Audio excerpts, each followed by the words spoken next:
Sometimes life throws you curveballs that make you question everything you thought you knew about yourself. Anyway, make sure to hit that like button if you enjoy my videos, and don't forget to subscribe if you're new here. Look, I never thought I'd be the type of woman to end up in this situation. But here we are. I'm Kaylee, I'm 35, and for the past 2 years my life has been consumed by one thing: trying to have a baby. Zane and I met at some corporate office job 8 years ago. Nothing special. Just two people grinding through spreadsheets and bad coffee.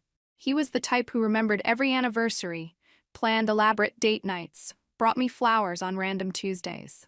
The kind of man who would literally give you the shirt off his back if you asked. Some women would call that romantic. I used to think it was sweet. Now, it just felt suffocating. When we first started talking about kids, Zane was over the moon.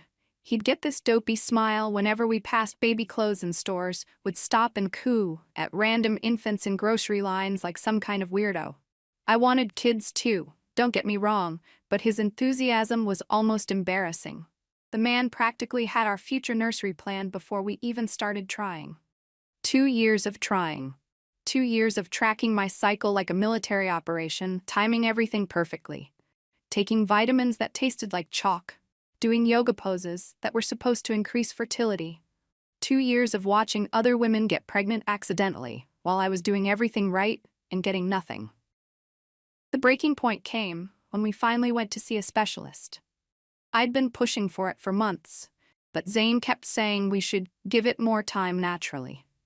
More time, like I hadn't already wasted enough time on his weak swimmers or whatever was wrong with him. When the doctor finally ran tests, the results were unclear. Something about low motility on Zane's end, though they wanted to do more comprehensive testing to be sure. I watched Zane's face crumple in that sterile waiting room, and instead of feeling bad for him, I felt vindicated. Finally, proof that this wasn't my fault. I'd been doing everything right while he was the one who couldn't perform the most basic biological function a man is supposed to do. "We'll figure this out," he said, squeezing my hand so tight it almost hurt. "Whatever it takes, I promise. Whatever it takes." Right. Easy words to say, harder to follow through on. But I'll give him credit, he tried. Cut out beer completely, started hitting the gym like his life depended on it, swallowed those disgusting supplements that made his breath smell like a vitamin store. We went through IVF rounds that cost more than some people's cars. I had to give myself hormone shots that left bruises all over my thighs while he rubbed my back and whispered empty reassurances about how we'd get there. The sacrifices he made were honestly pathetic in hindsight. Turned down some big opportunity at work because it would mean longer hours. Sold his precious truck, this beat-up thing he'd had since college that he treated like it was a classic car, just to cover our medical bills. Thousands of dollars down the drain on procedures that felt like expensive gambling. I remember one particular day last spring. We were sitting in the clinic parking lot after another negative test, rain drumming against the windshield, and I was sobbing into his shoulder. Not because I was sad about the test. I was furious. Furious that we were in this position because of his defective body. Furious that I had to pretend to be grateful for his useless support. "What if it's never going to happen for us?" I asked him, testing the waters. He held me tighter, which just made me feel more trapped. "Then we'll figure out adoption or fostering or whatever. It's us against this thing, always." Us against this thing, like it was some external enemy we were fighting together instead of his personal failure that was ruining my life. But I played along, kissed him like he was my hero because what else was I supposed to do? The truth is, our relationship had been dying a slow death for months. Our sex life became this clinical, scheduled thing that felt more like a medical procedure than intimacy. Zane would come home from his mediocre job, nothing flashy, nothing impressive, just another cog in the corporate machine, and find me researching baby names or staring at my flat stomach in the mirror, willing something to happen. He even booked us couples therapy sessions to keep us connected. God, the secondhand embarrassment. Sitting in some therapist's office talking about love languages, while I'm dying inside knowing that the man next to me can't even get me pregnant. The therapist asked what my love language was, and I said words of affirmation. Zane took that as a cue to start texting me these cringe motivational messages from work meetings. "You're stronger than this fight. We got this. We got this." We didn't have anything. That's when things started to shift at work. There was this guy, let's call him Damien, who worked in our sales department. Everything Zane wasn't. Confident, successful, the kind of man who walked into rooms and commanded attention. He had this energy that made you feel alive just being around him. When he talked to me, I felt like the most interesting woman in the world, not some broken wife who couldn't fulfill her basic biological purpose. It started innocent enough. Staying late to work on projects together, grabbing drinks after particularly stressful days. He understood the pressure I was under in ways Zane never could. While my husband was at home Googling fertility tips, like some desperate loser, Damien was telling me I deserved better than a man who couldn't give me what I needed. "You're wasting your prime years on someone who's failing you," he said one night over our third round of cocktails. "A woman like you should have everything she wants." Between us, hearing someone finally acknowledge what I'd been thinking for months felt like coming up for air after drowning. Here was a man who saw my worth, who recognized that I was the victim in this situation, not Zane with his sad puppy dog eyes and endless apologies for something he couldn't control. The first time Damien kissed me, I felt more alive than I had in years. It was in his car after another late work session, rain fogging up the windows, and for the first time in forever, I felt desired. Not like some fertility patient or broken wife, but like a woman worth fighting for. I started creating elaborate lies about client meetings and work events. New perfume that I claimed was a gift from a client. Late nights that turned into later nights. Zane, bless his oblivious heart, never questioned it. He was too busy being supportive, too focused on our fertility journey, to notice that I was getting my needs met elsewhere. The guilt was minimal, if I'm being completely transparent. How could I feel guilty about finding happiness when my own husband had failed me so fundamentally? Every negative pregnancy test, every failed IVF cycle, every doctor's appointment where they danced around the fact that Zane's swimmers were duds. It all justified what I was doing. Damien made me feel powerful again. When he touched me, I remembered what it was like to be wanted by a man who wasn't desperate and clingy. When he talked about our future together, because yes, we talked about that, I could picture a life with someone who could actually give me children. At home, I became increasingly cold toward Zane. His attempts at romance felt pathetic. When he'd plan weekend getaways to recharge our connection, I'd spend the whole time thinking about Damien. When he'd cook my favorite meals after failed cycles, I'd eat them while texting my real man under the table. There was this one evening where Zane and I were walking on the beach during one of his forced romantic trips. The sunset was pretty, I'll give him that, but when he pulled me close and said he loved me, that I was his rock, all I could think about was how much stronger Damien's arms felt around me. "I love you too." I lied, because what else was I supposed to say? The whole time I was building towards something bigger. Damien and I had been together for about 6 months when I started missing my period. At first, I didn't want to get my hopes up. We'd been through this before. But when the test came back positive, I literally screamed with joy in my bathroom. I was finally pregnant. After all this time, all these failed attempts with Zane's defective sperm, I was actually going to have a baby. The timing was perfect. I could make this work. I waited until that evening to tell Zane. He was in the kitchen making pasta sauce, humming some annoying song, completely oblivious to the fact that his wife was carrying another man's child. I walked in with the pregnancy test hidden behind my back, putting on the performance of my life. "Zane," I said, letting my voice crack just a little. "I'm pregnant." The look on his face was priceless, pure, stupid joy. He dropped the wooden spoon he was holding, pulled me into this crushing hug that lifted me off the floor, spinning me around like we were in some romantic movie. "Holy shit, Kaylee! How? When?" He was laughing and crying at the same time, like the pathetic, emotional mess he was. "It happened naturally," I told him, which was technically true. "Just luck, I guess." He'd booked our first ultrasound that same night, started researching cribs on his phone like the eager little puppy he was. Our miracle, he kept calling it. Our miracle. The math was tricky, but not impossible to fudge. Zane and I had been intimate maybe twice in the past 2 months, and I was careful to time my announcement so it would seem plausible. The man was so desperate to believe he'd finally succeeded as a husband that he didn't question the timeline. I let him have his moment of glory. Let him call his parents, let him start planning the nursery, let him rub my barely there belly and talk to our baby. It was almost sweet how happy he was, how proud of himself he felt for finally doing something right. The next few weeks were honestly the best I'd felt in years. I had everything I wanted: a baby growing inside me, a successful man who actually desired me, and a stable home life with someone who would provide for my child without question. Zane was over the moon, treating me like I was made of glass, bringing me prenatal vitamins and ginger tea for morning sickness I wasn't even having. Meanwhile, Damien was just as excited about our real baby. We'd meet at his apartment during lunch breaks, planning our future together. He'd kiss my stomach and talk about how our child was going to be beautiful and smart and successful. Everything Zane could never give me. "When are you going to leave him?" Damien asked one afternoon as we lay in his bed. "Soon," I promised. "I just need to figure out the logistics. The timing has to be right."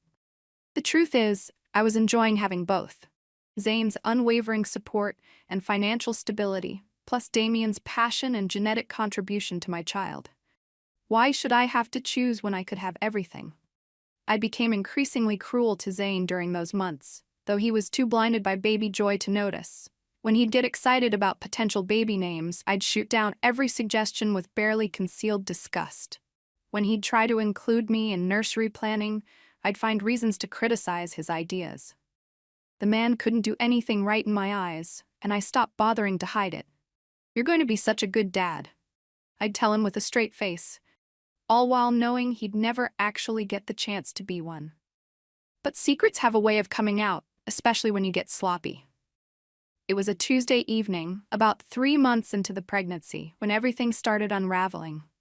I was in the shower, and my phone was buzzing on the bathroom counter. Zane called out that someone was texting me, asking if he should check it. "No, it's probably just work," I yelled back, but it was too late. I heard the silence from the bedroom. That particular kind of quiet that means someone just discovered something they weren't supposed to see. When I got out of the shower, Zane was sitting on our bed with my phone in his hands, scrolling through months of messages between Damien and me.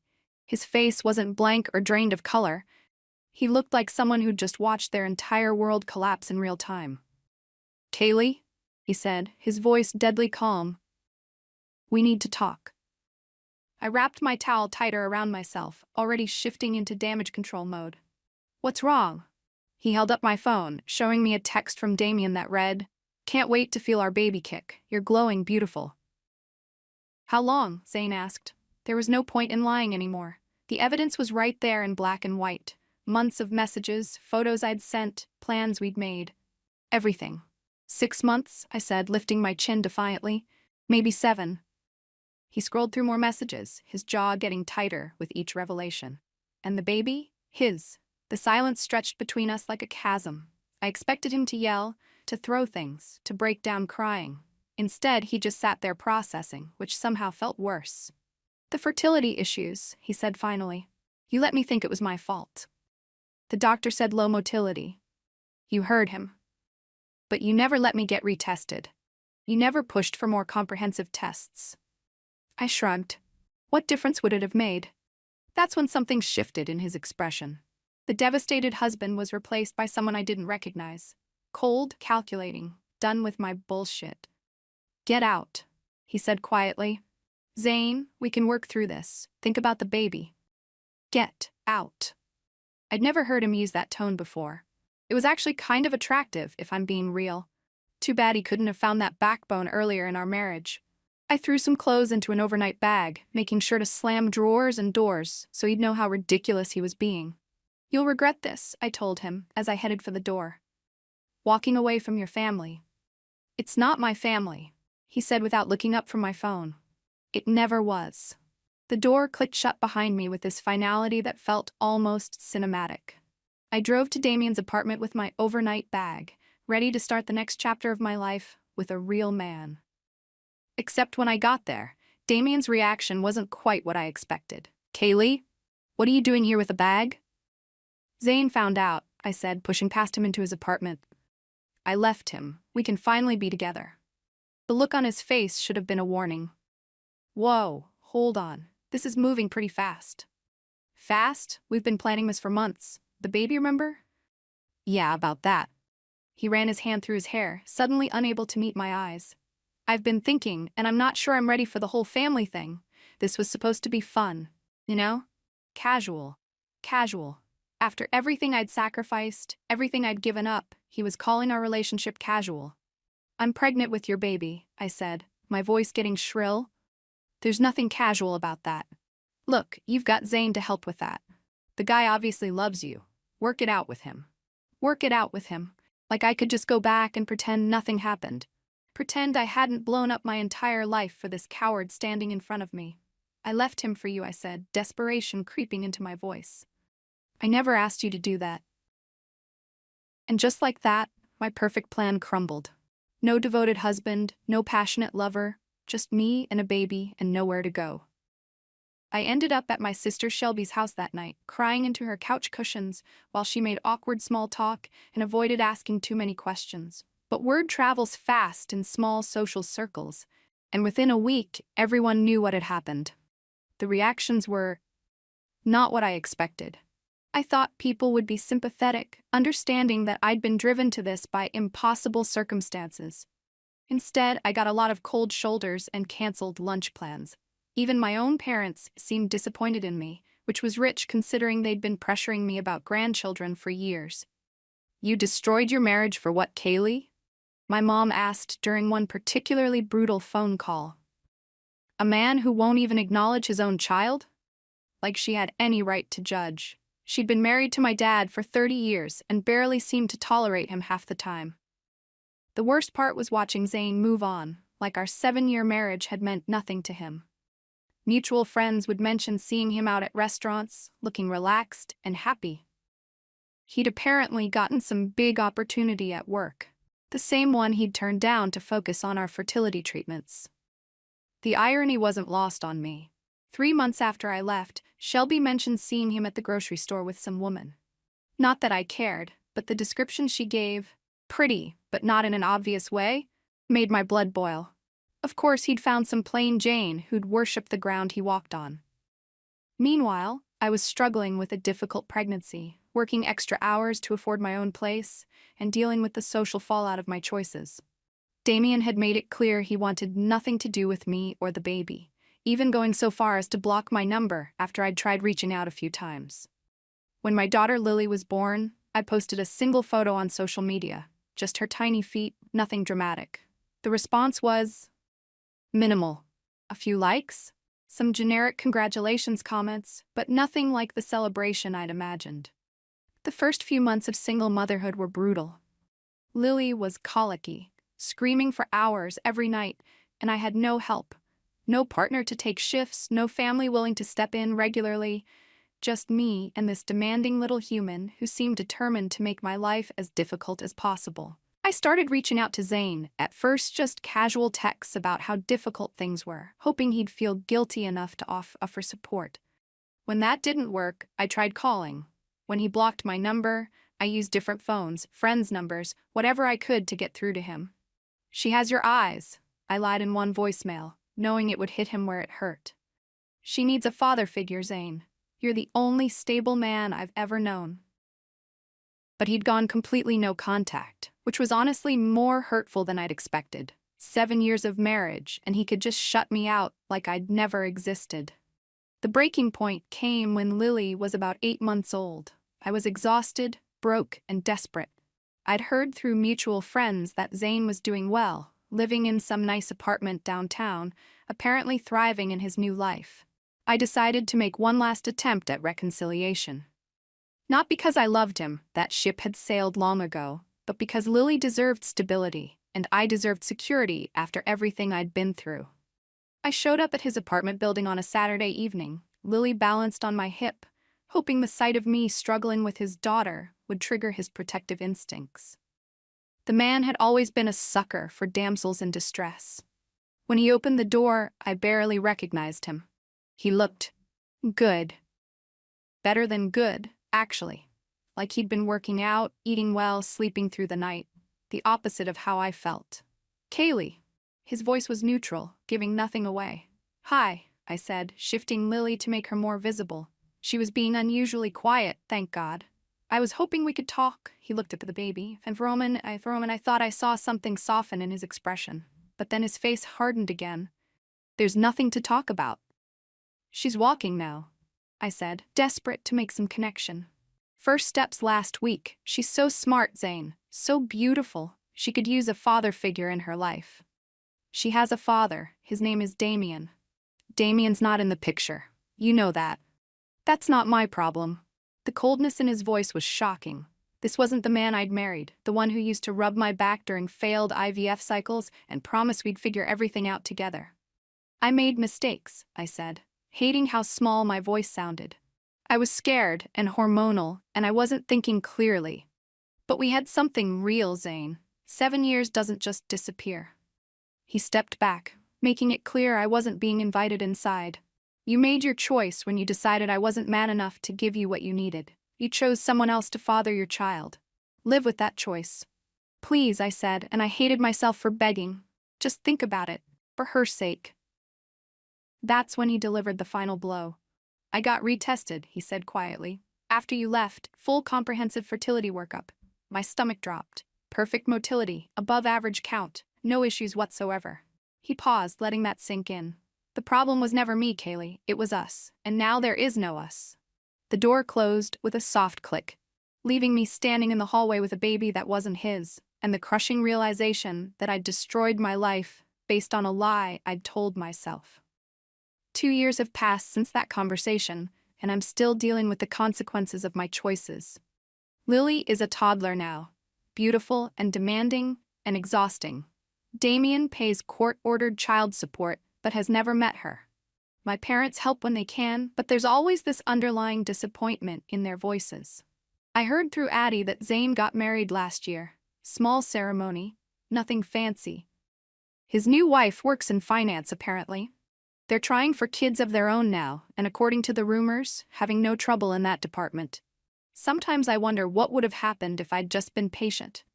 If I'd pushed harder for Zane to get properly tested, instead of assuming he was the problem. But then I look at Lily, and I can't regret her existence, even if the circumstances were messy. I'm not the villain in this story, despite what everyone seems to think. I was a woman dealing with impossible circumstances, making the best choices I could with the information I had. Yes, I made mistakes. Yes, people got hurt. But I was hurting too, and nobody seems to remember that. The truth is, I gave Zane the best years of my life, and when he couldn't deliver on the one thing I needed most, I found someone who could. If that makes me selfish, then fine. I'd rather be selfish than spend my life settling for less than I deserve. But late at night, when Lily's finally asleep and the apartment is quiet, sometimes I wonder if I traded everything that mattered for something that was never real to begin with. And sometimes, just sometimes, I miss the man who used to bring me flowers on random Tuesdays and promise that we'd figure everything out together. Not that I'd ever admit that out loud.